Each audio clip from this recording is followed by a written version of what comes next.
Hello, everyone, and welcome to the Human Behavior Podcast. This week, we are talking about curiosity, and it isn't just for kids. Imagine how your life could change if you harness the power of curiosity in understanding human behavior. This episode explains how we cultivate curiosity amidst the distractions of our tech-driven world. During the episode, we tackled the challenge of staying curious in a society rife with distractions, offering practical strategies to counteract intellectual laziness. We share some personal stories and give some great tips on using neutral terms like interesting rather than suspicious to maintain objectivity. Finally, we'll explore the critical skill of observation, drawing from experiences in law enforcement and high-stakes environments, and explain how situational judgment and responsiveness can help you identify hidden threats and better understand human behavior. From spotting anomalies in everyday settings to teaching situational awareness to kids, this episode is packed with insights to help you cultivate a keen sense of curiosity in your daily life. Thank you so much for tuning in. We hope you enjoyed the episode. Please check out our Patreon channel where we have a lot more content as well as subscriber-only episodes of the show. If you enjoyed the podcast, I'd kindly ask that you leave us a review and more importantly, please share it with a friend. Thank you for your time and don't forget that training changes behavior. All right, and we're recording. Hello, everyone. Thanks for tuning in to the Human Behavior Podcast. I'm Brian, and of course, we have Greg with us as always. Greg, good morning. How are you doing there in Gunnison, Colorado? Morning, buddy. It's a beautiful day, ready to go. Very All excited. right. Well, today the topic du jour is what we're calling cultivating curiosity, and that's sort of what we're calling it, and what we're doing, and it's sort of what we do and what we talk about on the podcast, and what we train folks to do. And what we mean is, everyone gets into reading human behavior and trying to understand it, and they sort of already start at at like an end state already. And we always like to wind that tape back, and you have to start somewhere. And then, there's all kinds of different terms we use and other people use as well, like anomalies and incongruent signals. And then for the law enforcement folks we work with, what's reasonable suspicion, what's probable cause. And that's sort of a process to do. And it all starts with being curious with your environment. And so, like, if there was always one takeaway that I could always teach people, or people always ask, like, hey, how do I get better at reading a situation or understanding human behavior? And I used to always say, just be curious with your environment, right? There's so much out there, and there's so many signals and things that are out there that we miss nowadays for different reasons. We're busy, technology, everyone's curious on Instagram and social media, but they're not curious, when they're walking around outside at the mall or in the parking lot. Yeah. So we always like to say that's sort of like, I guess, the big end of the funnel is cultivating curiosity. So for today's discussion, Greg, I kind of want to get into a few of those areas, like, why aren't we as curious as much anymore as we used to be, maybe, but really, like, how do I cultivate curiosity? Because I even look at it like from my kids, right? How do I do that with the insurgent and now the terrorist? He's a little young, but I just want to cultivate that curiosity, and what that leads to throughout their life is whatever. But I remember I got one, I knew that I had been doing well with the insurgent when she was younger. She was probably like 6 or 7.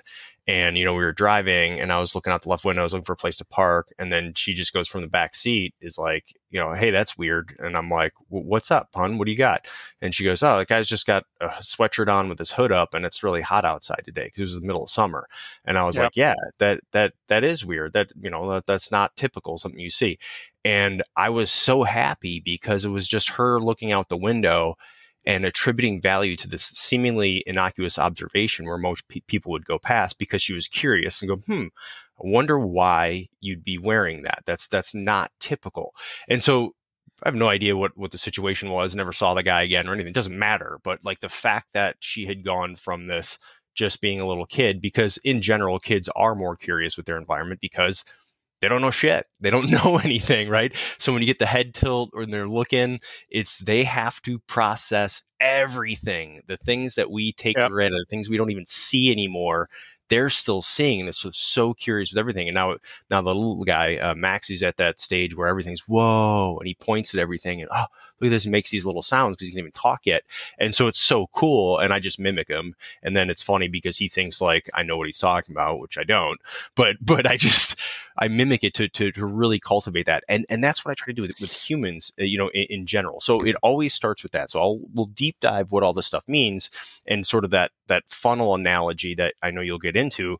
But, let's start with cultivating curiosity, Greg. And how do I do that? And why? And maybe even before that, why do I need to do that? What can't, you know what Yeah. I mean? Like, what's the point, sort of?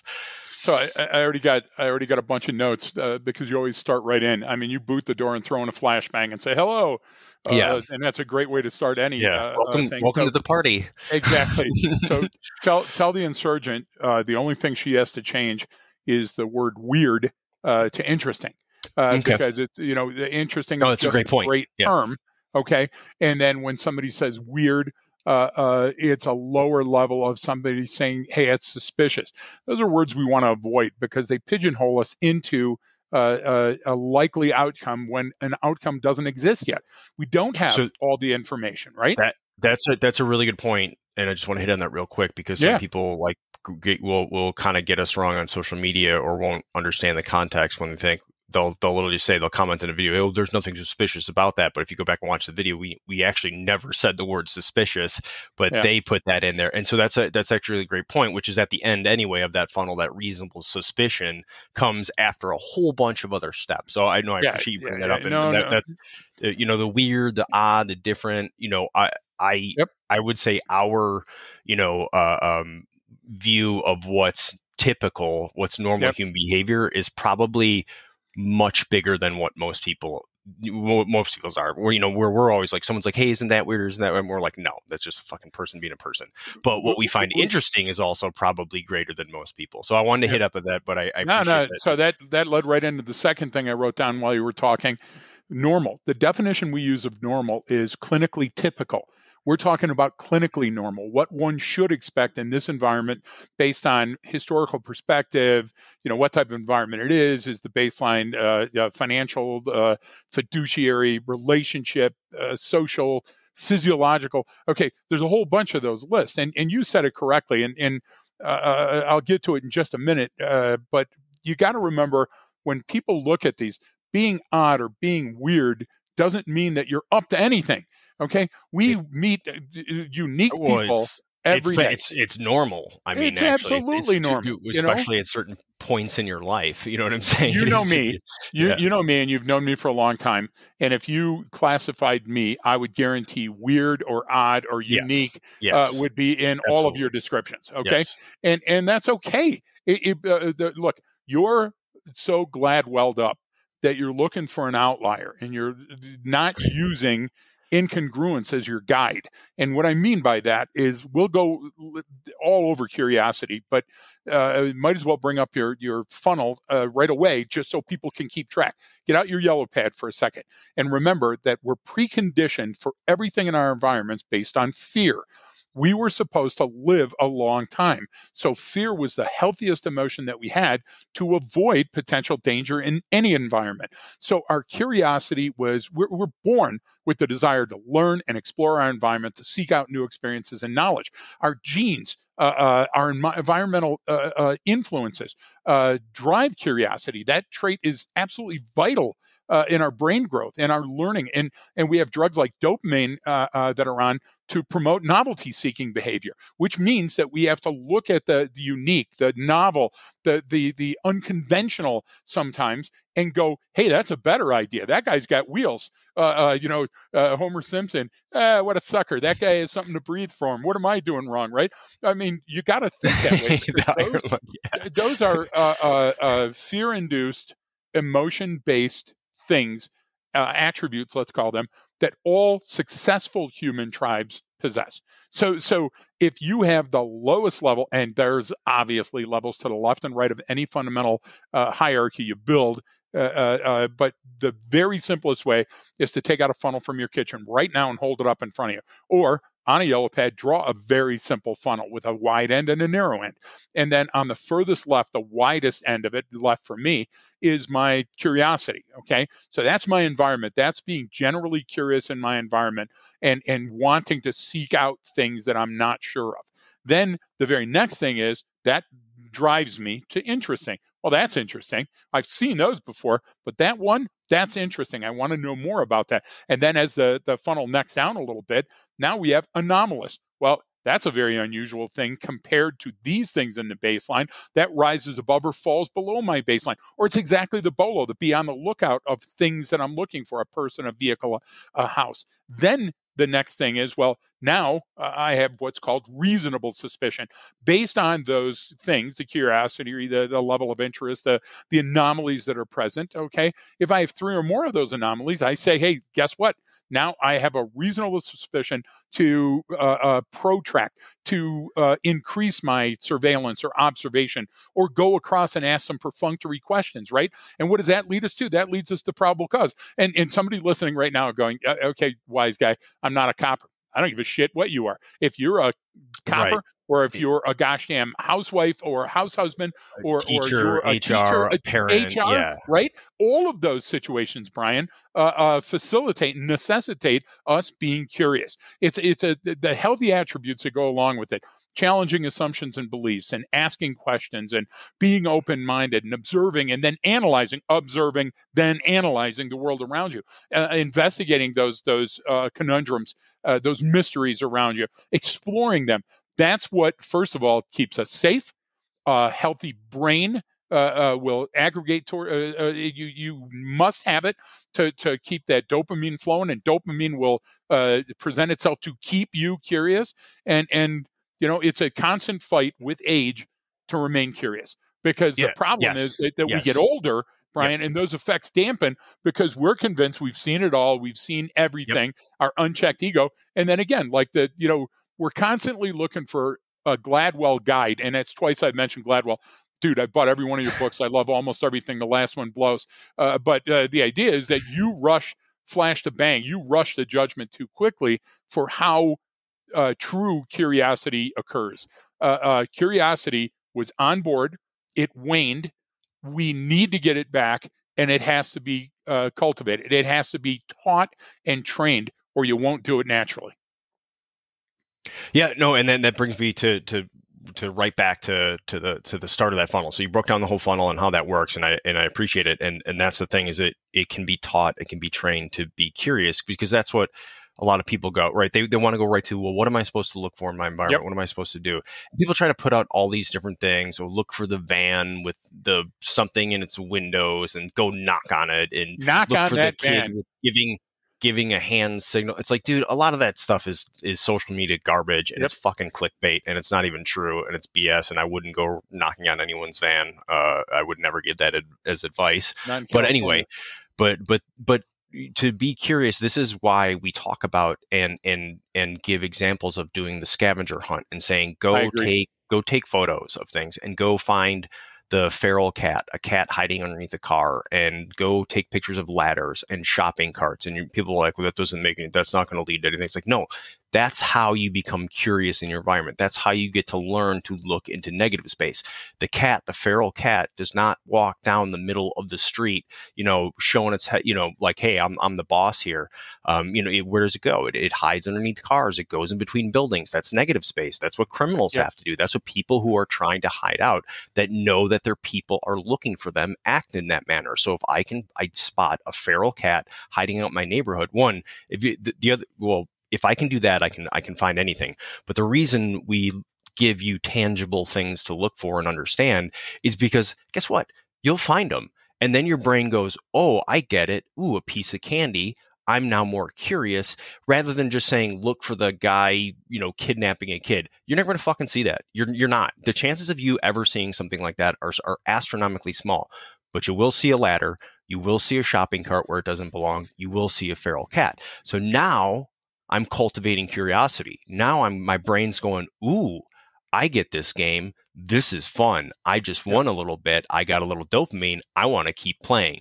And you keep doing that over and over again. And then you're going to get to the point where you're going, oh, wow, that's interesting. Oh, shit.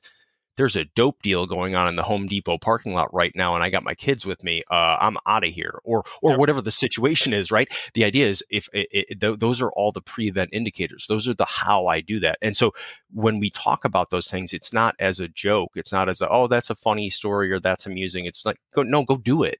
And once you see those things for what they could be, once you see a ladder for something that gives you access, and criminals need access, not everyone carrying a ladder is a criminal. In fact, almost none of them are. In fact, the criminal usually steals the ladder from somewhere or comes across it and just uses it because it's in the environment. But the whole point was, if I don't attribute value to that non-standard observation, I'm never going to do that. And that's how we cultivate that curiosity. Yeah, millions and millions of screwdrivers are created each week, and a small, virtually insignificant number of them are used in homicides or burglaries.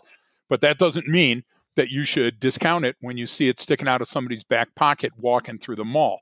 You understand that now, and Yep. meaning that the people that are listening to you, do you understand what Brian just said? Brian just equated a scavenger hunt with not just understanding the principles that we teach in class in the modules, but demonstrating that you can do it on your own.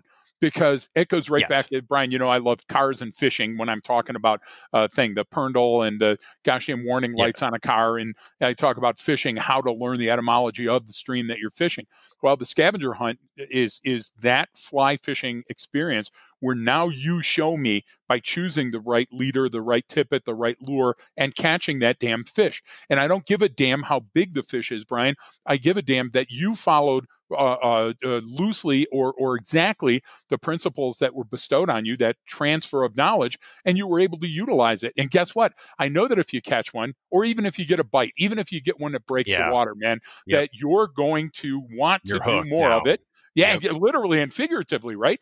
And the idea is that those aren't negative outcomes. Those are all positive conditioning things for your brain, because once you teach your brain where's Waldo, your brain will love that forever. And the problem with teaching a person a deliberate standard, here's the things to look for, is you're excluding all the things from their life, their historical perspective, their biases. Yes. Those can be healthy things. We want, and we use cultivate. We didn't come up with a word just, in happenstance. We're sitting on a shitter and we go cultivate and yell it out to Brian. The idea is that how do you prepare the ground to plant a seed and have it grow? And then once it grows, how do you keep it alive and nurture it? And that's exactly what this is. Look, we are intellectually lazy now. And social media has put its foot on the scale, and it's going to be long time before it comes off. Laziness caused by decreased level of motivation is a simple way of thinking of it.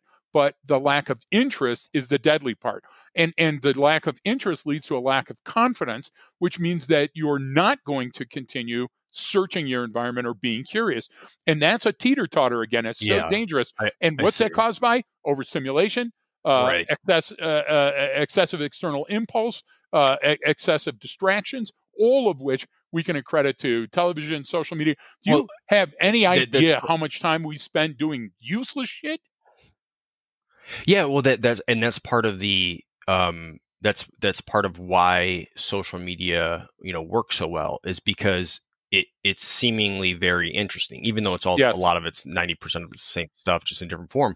But it's the same thing. It actually sort of hijacks that part of your brain where you used to have to do that out in your environment, and you go and now it's doing it. So it's not that it's not that the thing is bad. It's just we're wired for that, and so this now takes over instead of something else in our environment, right? I got a perfect example of that. So yesterday you stymied me. I was gobsmacked because you were talking about Missouri, and we were talking about one of the operations that we've got going, and we've already got an operation going in Tennessee. And the idea was, well, Missouri touches Tennessee, and I'm sitting there in my mind, I've got the globe. And then I've got the map of the United States, and then I've got the 50 states, and I'm going down. I'm going, how the fuck is he telling me that Tennessee borders Missouri? Well, it does. It's really tiny, okay? But I never considered that, because when I was playing with the blocks as a kid, putting the states where they fit, I know Kentucky, then Tennessee, then we come down to Georgia and Florida, and I never went west with that mind and said, oh, these are the states that go around. I do it with Colorado, because there's a place called Four Corners. Yeah, you're in that area of the square and states. It's a square. You know what I'm saying? So it was much easier. But that's exactly what we're talking about. So what happened there, Brian, is you said that, and my intellectual curiosity kicked off. That's amazing because we both learned something from that. You learned I'm geographically an idiot, and I learned that, holy shit, Tennessee touches Missouri. And you're going, okay, so what? So what? We have no idea the cornucopic effects of all of that accumulated knowledge and experience, because we can't compare stuff if we don't have stuff with which to compare it.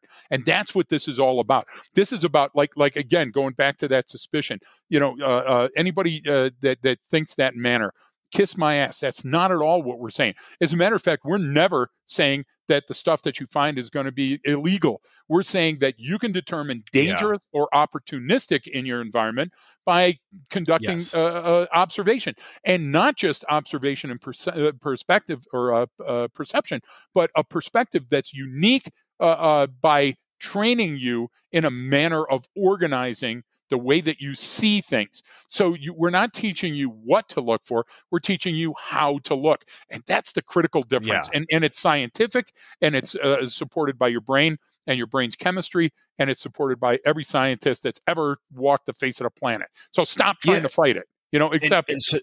So that's what I guess the next sort of part of it would be. We talk about curiosity and cultivating curiosity, and then what a lot of people ask, which is a great question, is, well, what is interesting? What do you guys find interesting? And it's not a specific list. It's always something in the environment. It's something that but technically, Greg, it is kind of, we do have our own lists of things that we find interesting. There are certain things that, based on our experiences, but and then some are shared, some aren't my experiences, but I learned that from you, or some aren't your experience, but you learned that from me, or just like, whatever, or learn that from whoever or wherever. But those things that we find interesting, and so that's a great one. That's a great question. Is like, well, what am I supposed to find interesting? And so I'll let you answer that, but I'll put it this way: is like, it's something that, it goes back to that using incongruence as a strategy. It's something that doesn't fit based on my past known. So what I can unpack there is whether it's the license plate from a place that doesn't typically come here or something like that. Like when I was a kid, someone told me when I was a little kid that, the U-Haul trucks, how they always have some like state or something painted on the side, and it's like, oh, Missouri or Louisiana or whatever, and they got like a little image on there, or they used to.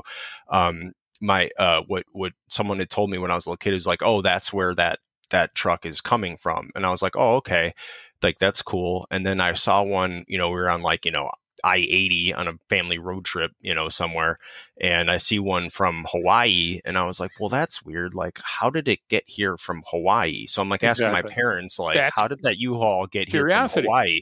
Exactly. And they're like, well, of course, they're like, what the F are you talking about? That's like, I was like, well, you can't drive across the water. Do they ship the truck? And they're like, they have no context where I'm going. But like, obviously someone was just messing with me or whatever. But the whole thing was like, oh, that's interesting. Now, I can't give you a list of all of those things, but I do find like, open car doors are interesting to me. Broken glass is interesting to me.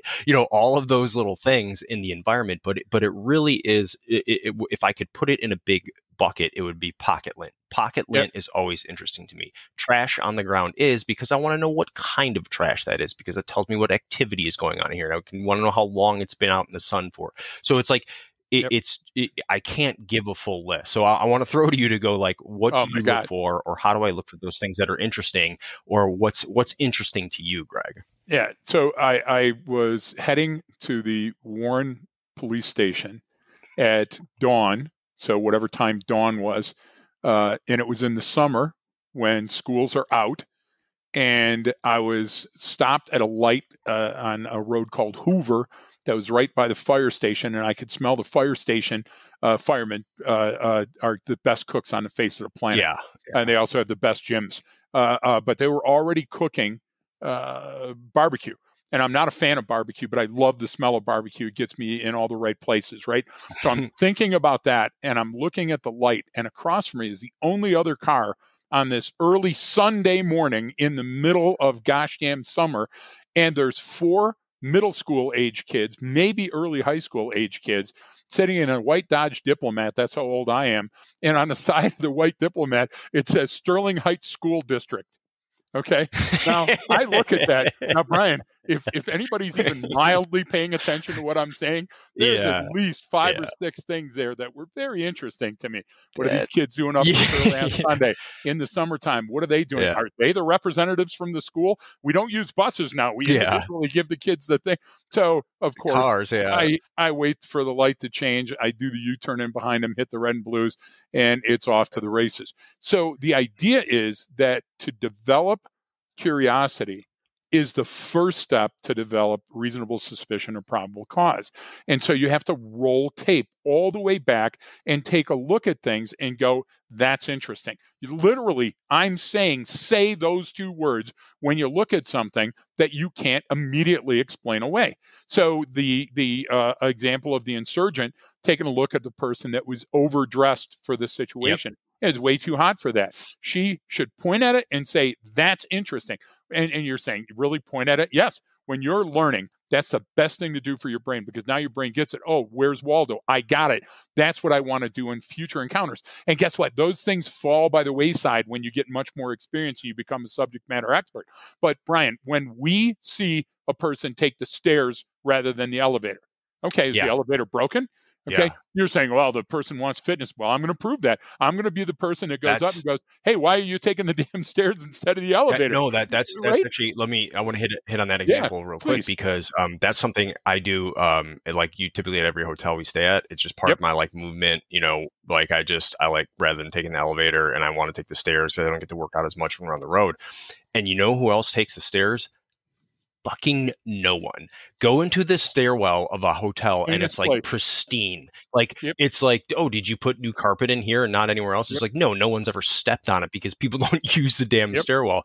But that's a great thing. And what you went down, of how you articulated everything you saw that was off with the kids in the car for all that reason. But you of course started with the context, the baseline. This is the time Yep. of day. This is when it was, and then this. So what you're doing is you're saying this is why I found those things interesting. But I was But equally as interested in the barbecue. That's the key. The key is I was interested in It my was fighting for entire your attention. surroundings. Yeah. Yeah. So that, and that's the thing is, and that's where people want to get those lists of things to No. look for, and those don't work. But those are things. What I do like about those lists is, like, these are things you should find interesting. Yep. When someone comes in and they've all of a sudden clean shaven, new haircut, and they've never been like that their entire life. Well, yes, that's Yep. interesting, because that's a novel observation. And so when it comes to those lists, and because you articulated it while you were sitting there, but that's what those lists are good for. Here are some things to find interesting. But everything you talked about was, you started with, man, it was this time of day. It was this is the location I was at. This is what nearby. This is what I smelled. This is what I saw. And then all of a sudden this thing comes up. So it's like, if you had started with, I looked at this vehicle and I saw that, like, it would have taken me listening to the story a much longer time to go, why is this relevant? But when you laid out everything that was clinically normal, typical for that day and time, when you just laid out that baseline, as soon as you saw, even when you said 4 younger kids in a car already, before you even got to the type of car and what was put on the side, like, I'm already going, like, what are they doing up that early on a Sunday? Where are they going? Like, what's happening? Like no one does that. I mean, you do. But what everyone wants to do is then, it could have been anything. They could have. It's like, yes, that you're right. Sure, but this is why it's interesting to me. This is where I have to interesting than the barbecue. It became more interesting than thinking I was going to check out of my scout car and go over to the fire department and see what latest hoax they were up to gain money or to get people to love them. Yeah. So let's. Everyone loves firemen. Oh, they all love firemen. Let's go back to that the elevator versus the stairs. So equally, I find your observation being profoundly accurate. So the elevator or the stairwells are in pristine condition, and the only other time that I find people lingering is when they're smoking.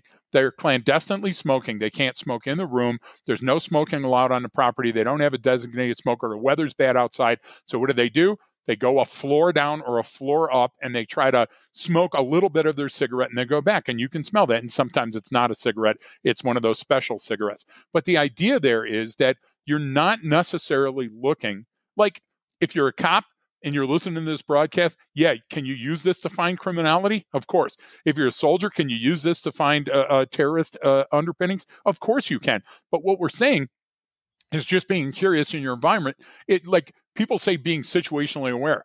Okay, you have no idea what that means, first of all, so stop using it. Second of all, you read it somewhere in a book, said that's good, and now you made a business out of selling that to people. I would much rather you stop and slow down and teach people how to be curious. Even mildly curious Yeah. will increase your survivability in any environment. I'll give you a Any quick example all situation, the way back to anything. Iraq.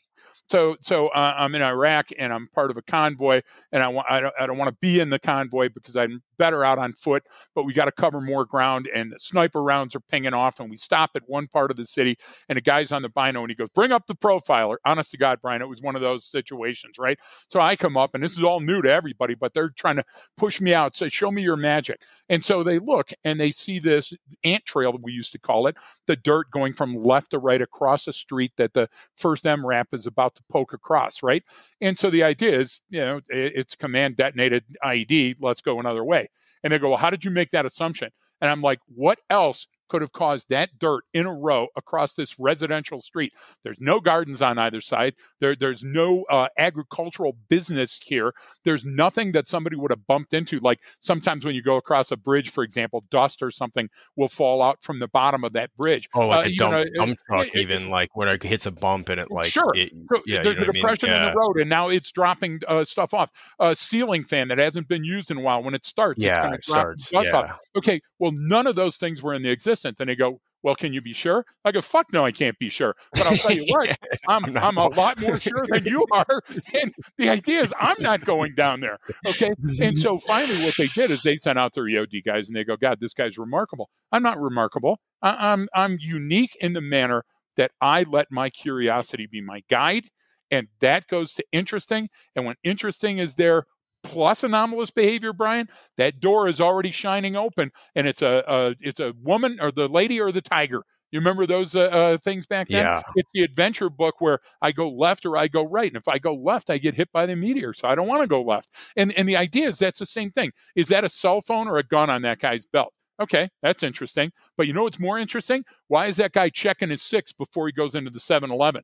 Why didn't he come with a car and he came from behind the building when everybody else is coming from the gas pumps? Do you understand how that builds? So now Yeah. my Yeah. interest is peaked. And when my interest is peaked, I stop orienting to the rest of my surrounding. I orient to the thing that's interesting, and I increase my perception and observation skills on narrowing the field of things that I want to pay attention to, because I only have so And much attention. And those things always have paid out in my entire career and made me yeah. more successful than other people.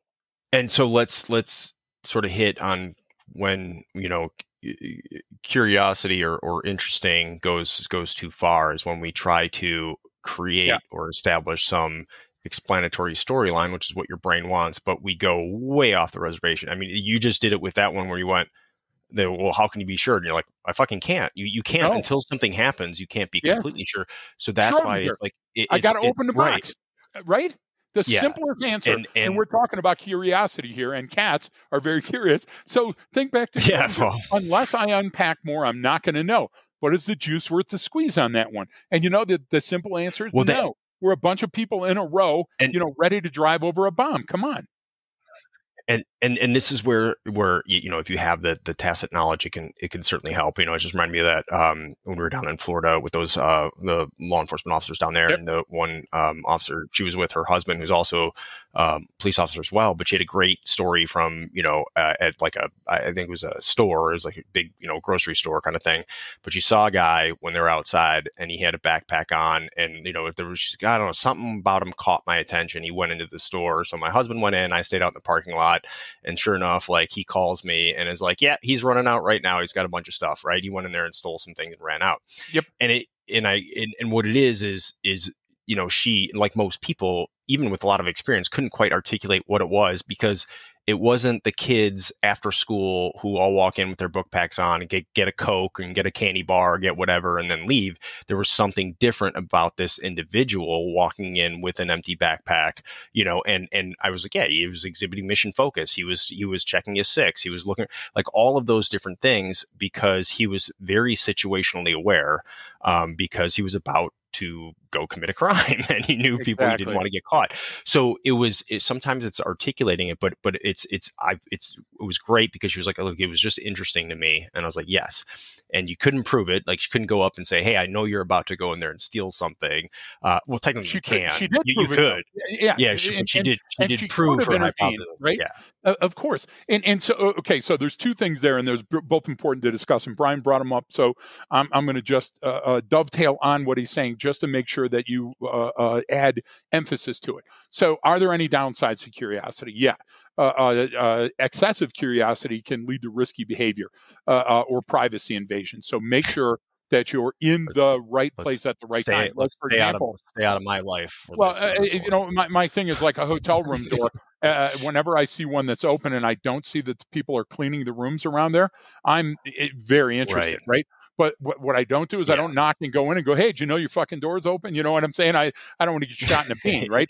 So the Yeah. other thing is that I have to understand that the only negative outcomes that I can predict will come from the conflict arising. Are you saying I'm a criminal? Are you saying I'm? And that's better left to the professionals that can de-escalate that. Store security, like Shelly and I at Walmart, probably at least once a month, have to go up to somebody and go, hey, do you have security on detail? Because this guy's fleecing you. He's back here right now doing whatever else. Those are interesting things that occur to us because we're more in tune with our environment. And let me go down a couple of things that Brian talked about. First of all, when you don't establish reasonable suspicion before probable cause and you don't test your hypothesis, what you get is a situation last week where the teenager was shot returning the plasma gun. I don't know what this new plasma gun is. I'm assuming it's some sort of paintball gun or, a less than lethal thing that kids play with, like a pellet gun kind of thing. Yeah. But he was returning it to the store because there was something faulty with it. His dad literally waiting in the parking lot with a running car, Brian, and he goes in and security guard shoots him. Okay. Well, that is where you're so hyper alert that you go flash to bang without any consideration or potential de-escalation in it. Now, somebody out there is listening to me and going, yeah, the kid did something stupid. Yeah, he did, but learning curve shouldn't have cost him his life. You get what I mean? So there's, the dad is already feeling horrible. The kid had no ill intent. So you can accelerate a situation needlessly. Last week, and I'm not going to go into details for attribution because it's a sore spot with me on this caper, but they had a check on the welfare that turned into an armed entry. 3 cops were shot and the suspect was shot. Okay, a check on a welfare turning into that, something's wrong there. Your curiosity was waning while It got the your best of you. probable cause was booting a door, and you think you had Yeah. all the reason for it. So I'll give you one more, Brian, and it's directly what you're talking about. I joke about the Ring camera all the time, and folks, the Ring camera is more likely to catch Yeah. you cheating on your spouse than it is a porch pirate or a whatever pirate they call them now. But the funny thing is that Walmart's my favorite place to catch shoplifters. I do it just to keep, on edge, sharp. While we're traveling, Brian and I have to go in. We grab a couple of things, and I'm always the last person out to the car with my peppers and apples because I'm going up aisle to aisle, seeing who's fleecing the joint or if I can find the security. That's fun to me. But one of the things that I do check is the security camera footage on people they've arrested, or when they say, hey, we're looking for this suspect, because people repeat behaviors and I like Yep. finding them too. The one thing that I noticed, Brian, that's ubiquitous on the camera feed is the people on the ground are completely aware of the people around them, going to the end cap, peeking around to see if they're being observed, going down to the end, leaving an aisle for a minute to go check something out. But guess what they're oblivious to? Minutes in, they forget that there's cameras recording everything. And that's funny to Yeah. me. So Yeah. that shows a lapse in curiosity based on the advancement of technology that we don't think about those things. We don't think about the ATM camera, and the person that has got a camera to protect their garage and their belongings is also filming you sneaking up and doing the homicide. No, and it's another example of kind of when you're in that moment, you're sort of, you're in, the fight or flight, but you're kind of going primal. And so you only go with what you know and what you can see. And humans are very, vision focused, and that's how we process a lot of information. Yep. And you're not used to ever having to look up for a predator or prey. I mean, you're looking for the person that may tackle you. Exactly. And so that's the funny part is that's why you miss those things. That's a great example of all those behaviors. And that's another thing that what's interesting is one of those things we do is like, all right, well, next time you're at a mall or a Yep. big location that has security, try to find the security guards, find the plainclothes security Yep. folks. What would that look like? What would that, well, it's not unlike finding the criminal in a sense too, is because they're looking around, just looking at different things for different purposes. Yep. But that's the whole thing. It's actually easier now today with because so many people are just glued to their phones and we're down and in. And there's so much competing for our attention. It's actually, the whole cell phone thing is and smartphones have made it easier to spot people because most people are down and in. And so it's one of those things. It's hard to give a list of things that we find interesting. It always depends on the environment and the context and your own past experiences. But there's that sort of caution in there of not letting our curiosity, what was it? Curiosity killed the cat, right? But maybe that's what happened. Sadly, I know enough about that. That's what you should call the episode. But I know too much about that. No, but you're spot on. But go ahead, please. Let me just finish that thought is that if you let that curiosity run wild, then it has those negative consequences. And that's why we have to go, all right, you saw something, either continue your observation or let it go and continue on to remember it. And people are like, well, not everything has to be explained. Some things are just odd and out of place, and you have to be okay. But you have to be okay with not knowing the full story. Curious can go to interesting and never go any further. And that's why it's a funnel. Do you get what I'm trying to say? Because it can go either way. But the beauty of that is that it's you're constantly doing it. So there's always something to be interested in. There's always something out there. And if you cultivate that, like you're just be constantly doing it. And that's how we develop that operating system running in the background. And I love talking about topics like this because this is something anyone can do. Like, you don't have to learn our entire lexicon and go to our course. Now, if you want to testify and you want to get really good at it and you want to be able to make great observations in very, very complex situations, like, you want, you're going to want a leg to stand on and understand the science behind it. But just everything, the examples that we gave are things you see in everyday life. It's like I do even with the insurgent, when she comes home from school and she doesn't immediately go grab a snack and something to eat, instead comes up to me. Well, that's interesting to me because that's not where are we? She's hungry at the end of the day. Like, what she's got something on her mind, whether it's good or bad or something, but it's enough for her to come contact me. Like, that's or she's got something on her stomach and she found a couple of bucks and she had a burrito on the way home. Whatever it is, that's what I mean. She got the ice cream at the ice cream truck. Exactly. Okay? But the idea is that curiosity is what starts each one of these paths. And it doesn't mean that you have to go the whole way to probable cause. It doesn't mean that you have to complete a detailed explanation. So back to your point that you just made, and again, reinforcing it. So find the most dangerous place at your local Walmart. Everybody out there, you got a Walmart. It's not going to be a very far drive. So go in, buy yourself a cup of coffee. And what I want you to do is go back out and look at the wall that you're about to walk into through the opening doors and see how many cameras. Count them. 7, 8 cameras on the parking lot. What does that tell you about the parking lot? Now, if there's 15 cameras or if there's 2, that should tell you something too. And I shouldn't have to walk you by your hand to understand what the number of cameras increased in that location would mean. Then walk just inside of those doors and take a look at the cashier counter, the exit doors. How many cameras do you see there? Now, go over by bicycle or by kids' toys or by dog food. I'll venture to guess you're not going to see a lot of cameras, but go over by tobacco or cigarettes or medical supplies, and you're going to increase that. So if you're trying to determine opportunity or the likelihood of a threat, Brian, you can use those indicators in your environment if you're even mildly curious. And the curiosity killed the cat. The funny thing about that is it's been around forever. So not only can you go all the way back to the ancient Greeks who revered cats and then Mesopotamia and everything else, but earliest part of literature, the 1598, there was a play by Ben Jonson where they talked about it, and the cat meant the idea of saying that term meant care, not curiosity, killed it. but caused care in the cat, which meant sorrow or worry. The cat was worried about what it saw. It saw things that not everybody saw.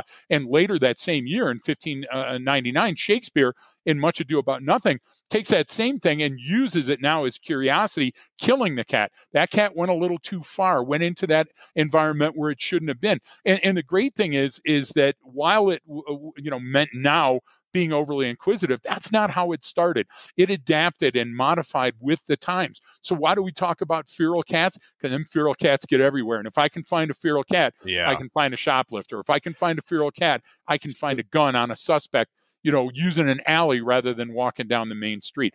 That's what we're talking about. We're talking about curiosity leading me into places I don't normally want to go or wouldn't normally. So then, go. if when I find these things interesting, then when does it rise to the next level, or when does it continue down that funnel? I guess, like how do I determine whether or not it's anomalous, and an anomaly just being something. You're right. Something because that anomalies in something that's there. Yeah. Well, it's something that's there that doesn't belong, or something that's missing, and so an anomaly isn't a list of things. Again, it's anomalous to that specific situation at that given time, right? The four kids in the car, at that time in the morning was anomalous from what you typically see at that intersection on that day at that time, typically, right? So, but how do I get from that to that next level that we're talking about? Because a lot of people, again, like listening, they don't care about, reasonable suspicion or probable cause, even though it's a great, it's a great term to use. And it's a great way to look at it, because you're developing artifacts and evidence. You're developing your sort of your decision making as you go. But how do I know when this is anomalous? Well, how do I know? Like, we gave all these examples that went from interesting to anomalous. Like, and the way I would look at it before, you answer is sort of like, okay, well, what's the relevance of this sort of observation? What does it mean in this given context? And then you can kind of determine whether that's anomalous or not from there. Does that sort of make sense? No, it makes absolute sense. So people ask me all the time, why are there 6 domains? And I said, because 5 wasn't enough and 7 was too many. And then they laugh for a minute and they go, no, why are there 6 domains? Because when I'm walking through an environment, I can only remember a certain number of things. And because they overflow into each other, 6 is plenty of lenses with which to be curious and change that level from curious to interesting. Now I use incongruence as my guide, as a filter for those fewer things that I'm looking at. And I look for anomalous, context-dependent anomalous.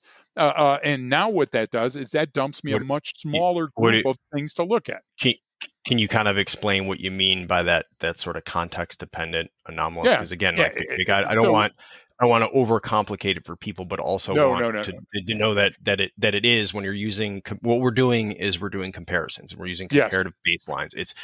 This is relevant for this reason. So I have to have 2 things.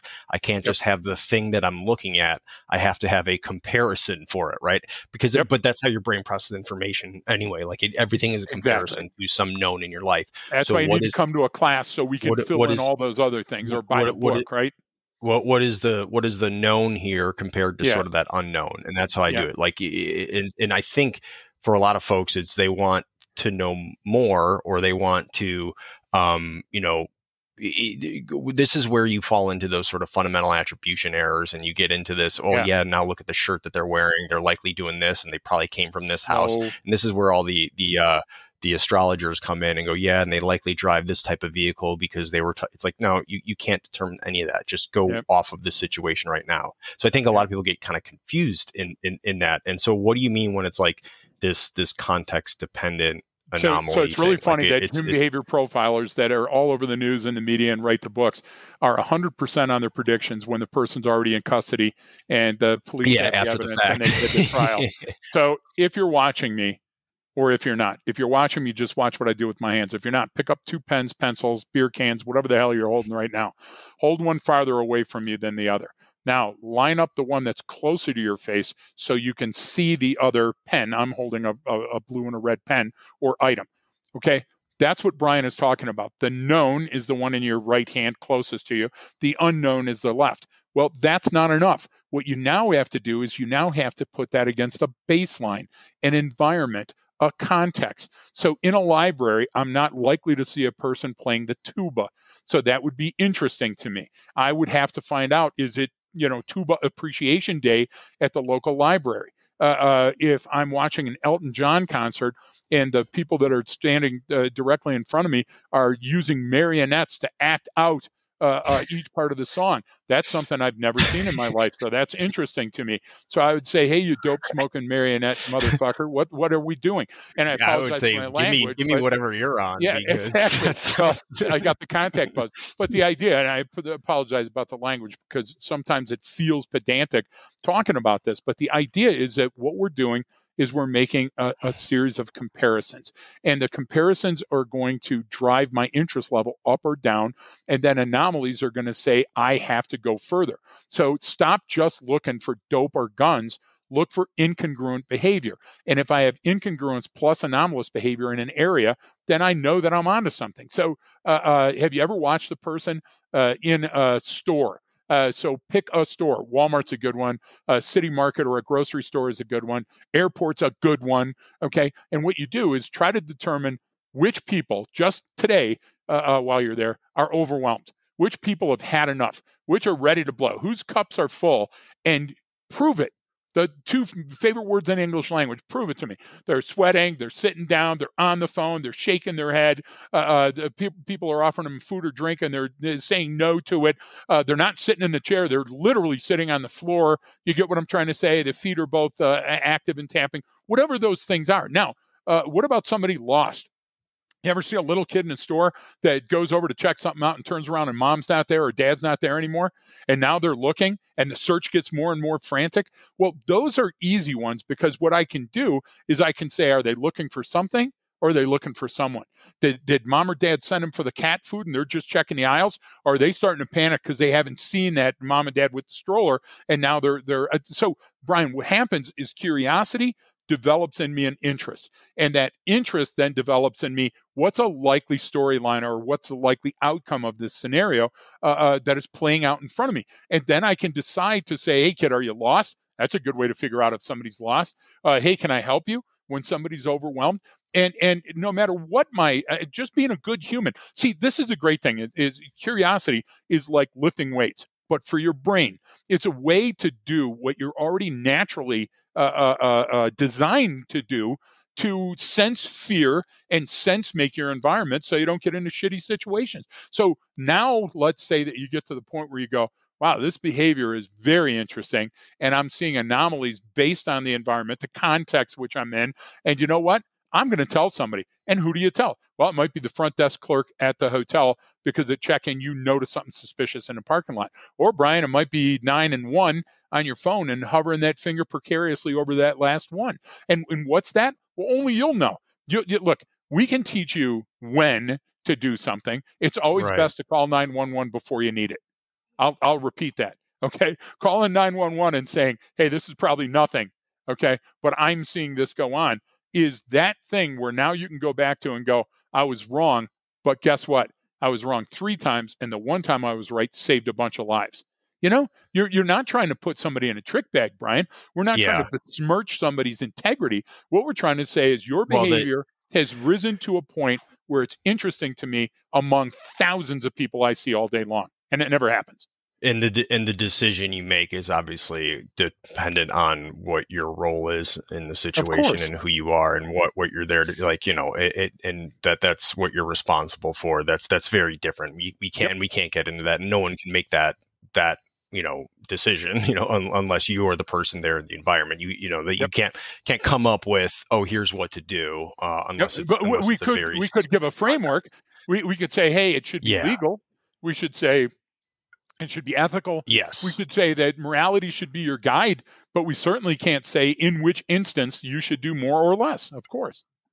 And no one can. That's the complexity part. That's the hard part. But that and everyone wants that. Well, what do I do? Well, you can only say that in so many specific situations. Like I can teach my kids, okay, in these situations, you're going to call 911 immediately. You're going to hit the panic button on the alarm at the house, like when these things occur.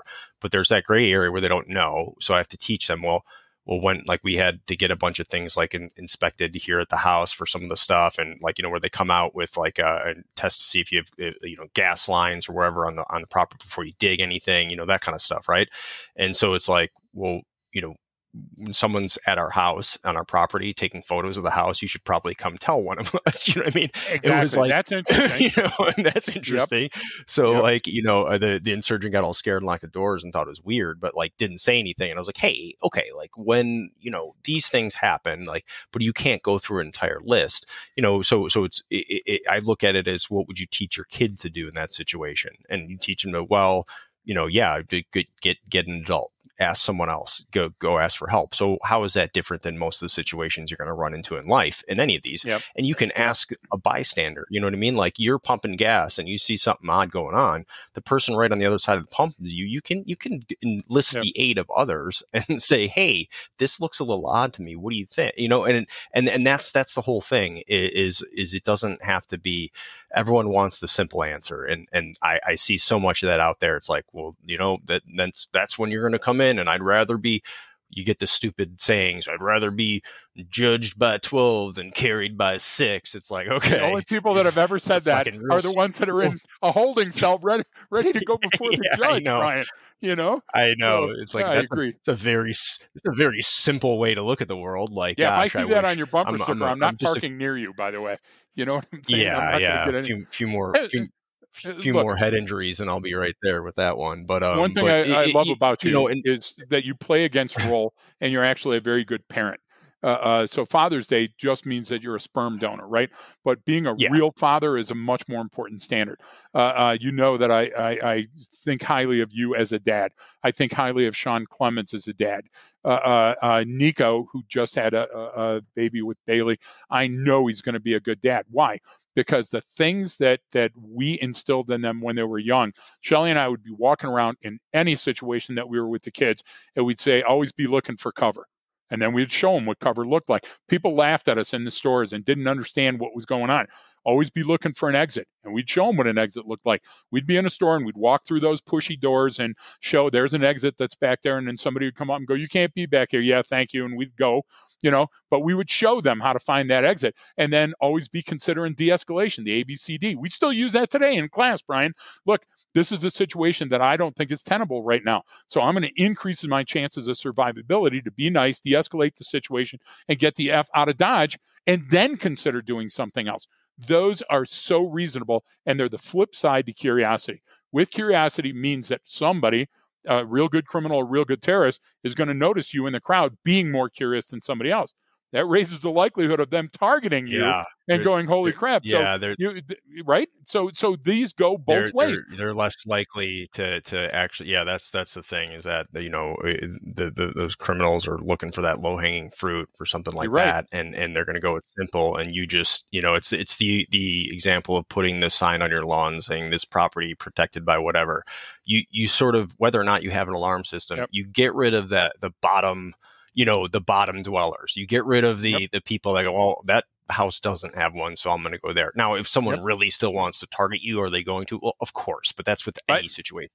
So it's a different level of intent too. Yeah, exactly. But it's it's like you're playing to the numbers on this. Like, how do I keep that lowest group away? And when you're looking around and you're seeing these things, like, people pick up on that and they're like, all right, well, I'm not going near that guy because he's all victim or opponent, right, Brian? That's an important standard. And it also tells you if someone still is coming up to you and they notice that you're doing that, well, that's a different opponent that you have right there. That's now intent is raised up, and now we're at that reasonable suspicion, probable cause. So out in the driveway, I've got a metallic sign between the two doors, and nobody ever comes up. Sometime a UPS or a FedEx, but we don't get many visitors for good reason. And right on it, it says, "Forget the dog. Beware of the wife," and it shows a picture of Shelly just beating the hell out of me, And one day, one of the UPS drivers goes, "Hey, is that true?" And I go, "Oh yeah." And that you don't want to mess with that. Nobody messes with Shelly. And as a matter of fact, Shelly is on the fast call list. Whenever anything goes crazy, people are always calling Shelly, "Hey, I'm seeing this. What should I do?" And I find that hilarious because who do they want to go to? They want to go to the Rock. They want to go to the person. When you were talking to those two coppers, Brian, the husband and wife down in Florida, Their Yeah. blood pressure never raised above a level when No. they said, we Yeah. were interested in this. And we're not talking about being hyper alert here, Brian. We're not talking about burning a Well, lot of calories, right? yeah. Shelly will kill you while she's still drinking her coffee and never With even one can without spilling the latte. She's just, but the and photo is so funny because I love it, and it was never meant as an insult. And you can see people and, go, oh, "That's degrading to your wife." well, I you go, "Is get it meant my more. way?" You You know? have more elk and wild cats showing up at your house than you have people. Absolutely. So, A fox yesterday, which drove Java nuts. Yeah, we don't have a lot of people up here, but I want them to know too. And yeah, the idea with the curiosity is being mildly curious is so easy. It's such a low hanging fruit, a low caloric intervention that why don't you try it? And you know what? If you bought yeah, that funnel and you mark it up, or if you got it on a yellow pad, send us a photo so we can take a look and see that you're doing it right. And you know what? Post that photo on your fridge, and over the next couple of days, you won't have to anymore because you'll assimilate that information. You'll be doing it as part of your daily routine. yeah. That's a good one. It was the Home Depot parking lot yesterday for me. I was like, what are these Oh people doing man, creeping around between cars? And they were selling. They had their little hand truck with crates of strawberries on there that they were selling, so didn't can mean it buy was fresh illegal, strawberry. I'm but like, it meant it was no. interesting, right? Yeah, well, and they were hiding out because it was still sunny and hot. It was late afternoon, so they're hitting the shade of their pickup truck, and then they There you go go. around They as were people got being out of their shady, vehicles. Well, exactly, and they right? had it was the same thing. If you were going to go up and rob someone in the parking lot, it was the same exact behavior, but they were just trying to sell Yeah. strawberries. So And I got 50 rarely do pounds. do I got people 50. carry strawberries and guns at the same time. I'm just Yeah, saying. well, I got 50 pounds of play sand and a crate of strawberries There yesterday you at go. a phenomenal deal. I love that I get to do that here, but That's yeah, not so much here, by the way. It's yeah. still 35 to 40 degrees every morning, but Well, it ends at 90, so I've got that going for me. so all right, so we covered a lot, and you Yeah, started. I just kind of reiterate the funnel concept. You start at that big end of the funnel, and then you work your way down, and some things will go all the way down there and go, yep, here's where you are, but most things kind of just never get below that nope. top layer of the funnel. They They'll don't ever plug make it it up. down. Think about a big water balloon, right? Yeah, They'll plug it up near the curious or the interesting and won't go down any farther. But think of something like a BB or a pellet or a marble. They'll go through those first layers and continue all the way to the narrow end. And if you have a graduated cylinder, it's the same thing. At the top, the lowest level, the lowest caloric intervention is always curiosity. And why not start there? It's like our admonition about the parking lot.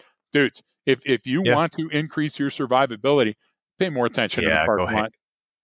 Go hang out in those big parking lots, those Home Depots, the Walmarts, all that stuff. Yep. You'll see more in a day than you've had like your whole life. It's a Amen. great place to do it.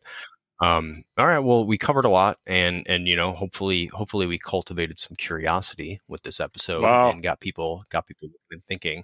But we'd love to hear back from everyone. You can always reach out to us at the Human Behavior Podcast at gmail.com, and then obviously we have a lot more on the Patreon side, and those folks will happy to answer your questions. And we're going to do some of the webinars where we can deep dive sort of some of the concepts, and you get some more content on there, so you can go use some of the lenses that we talk about in class.